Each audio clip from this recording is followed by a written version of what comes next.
just to give him an opportunity, to run with his teammates. Obviously it's a quick turnaround. We had a little bit of time to bump before tonight, but, just giving him a chance to get accustomed to his teammates, some of the stuff that we do, because of the size that we've played with defensively, we do some different things. So just give him an opportunity to go out and try those things, pick up as much of it as he can, but, without trying to overwhelm him at the same time where, he's paralyzed in thought instead of just reacting and being himself.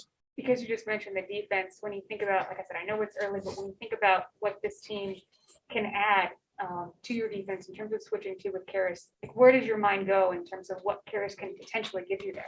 I mean, the length alone fits with the group, taller, longer,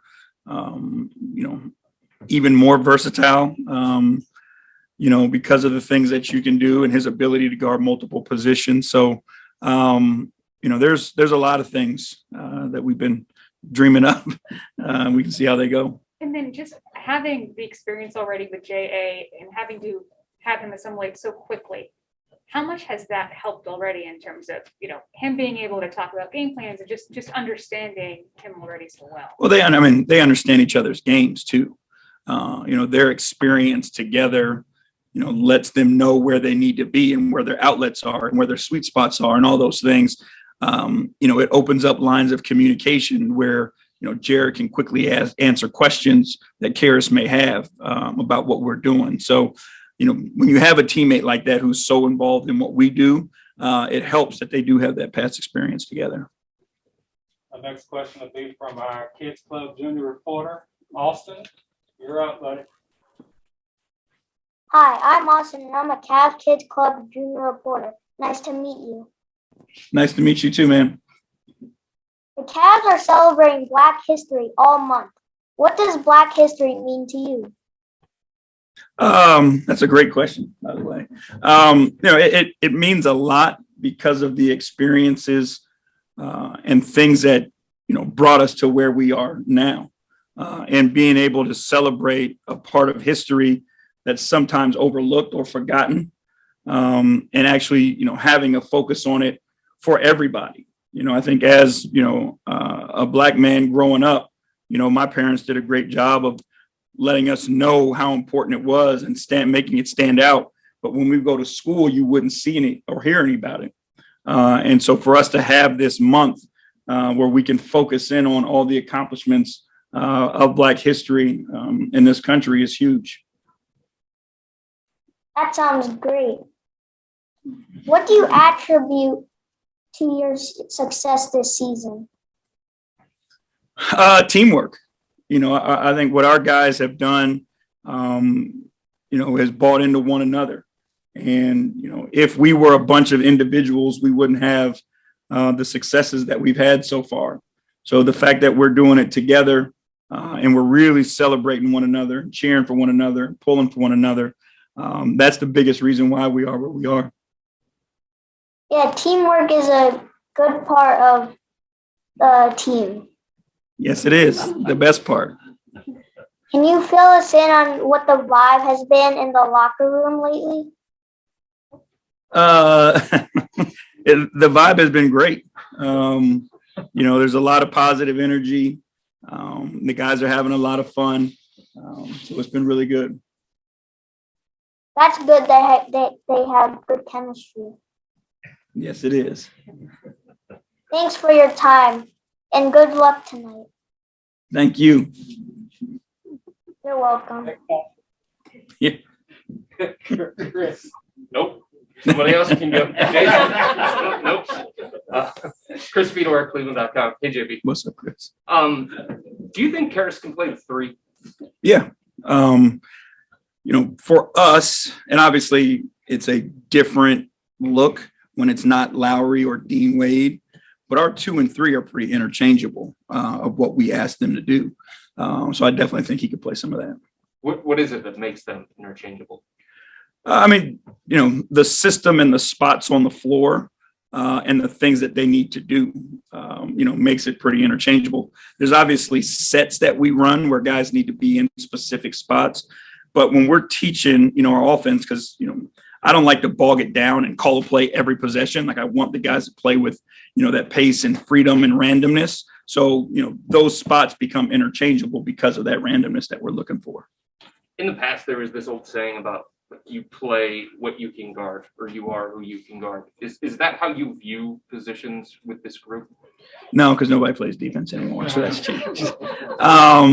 They don't want you to play defense anymore. So no, honestly, like your team defense is the most important thing, right? The rules in the league are set up now where one-on-one defense is very difficult and hard. And these guys are so talented offensively that, there's very few when you get to those elite guys where one guy can really shut them down. So you have to be based on your team defense. And that's the most important thing is like, is your system strong enough to protect, individuals no matter where they are on the floor? And that's kind of our focus. Similar school of thought with Lowry, right? Like we've put Lowry in some very difficult positions with some of the matchups that he's had to guard. But it's because of the trust that we have in Jarrett and Evan behind him. So now they're there to protect him if he does get put in a bad way. Thank you. Tom Osborne, San Antonio Spurs. The NBA recognized Pop yesterday as one of the 15 greatest coaches in league history. I know that's a no-brainer, but what are your thoughts on how he's impacted the league? I mean, it's a lot of words would have to say, and a lot of time it would take to say all the things that he's done for this league. As a coach's son and a coach's coach, like you admire the way that he's approached the game and the mentorship that he allows in us younger coaches watching him and gives us the ability to coach the game a certain way. Because he's always been able to hold his best players accountable, that gives other coaches the opportunities to do the same. And to hold them accountable and then obviously have all the success and prove that it can work if you're able to do it.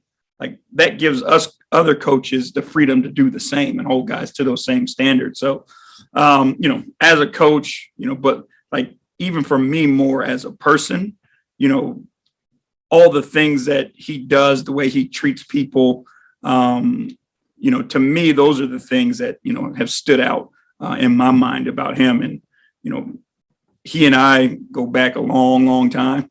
Like I was a camper at one of his camps in Aspen. I don't know how many years ago. I was in the 7th or 8th grade, I think it was. But it's, it's like, and he's been the same person ever since. Like every time he sees me, he speaks, what I mean? He's always got positive things to say. He's always encouraging. So to me, that's what's most important is the way that he is as a person and what he stands for. Counselors, the Athletic, JV, or Darius or Brandon available tonight? We shall see. Okay. With Darius though, like whenever he does come back, would you have to like watch his minutes because of like managing the back, like the soreness? I think there will be a progression of where we start and where we would like to finish with them. Paying attention to not only total minutes but length of runs at the same time. But again, this is something that we just need to make sure it's right for the long haul. So we'll do everything we can to make that happen. How does now having Karras in the mix and Rondo kind of sort of help alleviate that as you do work him back because you now have guys you can sort of slot in? Yeah, I mean, there's a trust factor there with those guys where that they can carry that burden because they've done it in the past. And, like that takes a ton of pressure off us as coaches and Darius as well, where he doesn't feel like he has to make all the plays. Like, now there's time for Darius to just go stand in the corner, and let the other guys make the play. So, it gives you a level of comfort to have those guys. Ashley Bastock, Cleveland.com. Maybe another Darius question. I guess knowing the tear he's kind of been on this year, how has he handled having to miss? I think it's 4 games now in a row. How has he handled that? He's going crazy. He really wants to play, and he's doing everything he can in the training room. And it's one of those things like when you catch that rhythm, you don't want to miss a beat. So he's dying to get back out there to play. is he like balancing well though the fact that like obviously he knows you guys need him down the stretch of the season, so like kind of accepting that this is necessary right now or whatever? I mean, he wants to play, and he wants to play in every game. He obviously wants to play when he's in a position to help the team and understands the big picture. But Darius is a competitor and he wants to get out there and play as many games as he can. Tim Elkhorn, Cavs Radio. JB, there always seems to be benchmarks within the season. So now we're 2/3 of the way in. Final 1/3 starts tonight. So how would you assess the first 2/3 of the campaign, and then what's the focal point in the final third? I think, obviously we're still a work in progress. And it's for us to continue every single day to focus on the areas of where we need to improve, and then continue with the consistency of our approach on both sides of the ball. A lot can happen in a third of the season. So, to break it down, as if things have changed for us, they really haven't, because we need to sustain all the things that we've been working on and continue to get better. Obviously adding Karis to the mix, gives us a different dynamic, but, those things take time to reach, their full potential. Understanding the pairings of, different personnel, different roles and responsibilities and all those things. So we have to make sure that we continue to focus on those things. With the record, the way it has gone, and now being in the mix of the Eastern Conference, does that shift things in that final third of the season, though? No, if anything, it highlights where we need to improve, more quickly, and things that we need to continue to focus on. It's a tight race where we are right now and what we're trying to accomplish. So we can't afford to have, lapses and take a step back. So we need to really, tighten the reins, so to speak, on our strengths, and then continue to pay attention to our weaknesses. Last one more. On the right now, our Afro Weekend Journal.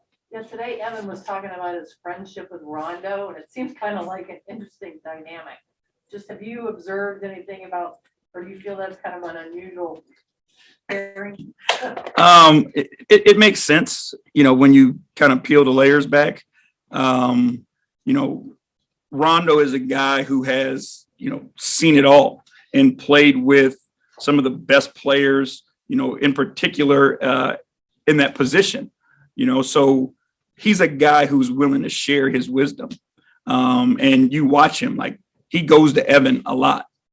He's a guy that guys respect, so they listen when he speaks. So it is a, old and young kind of, dynamic, but it makes sense when you take a step back and watch and see what they're doing and how they become so close.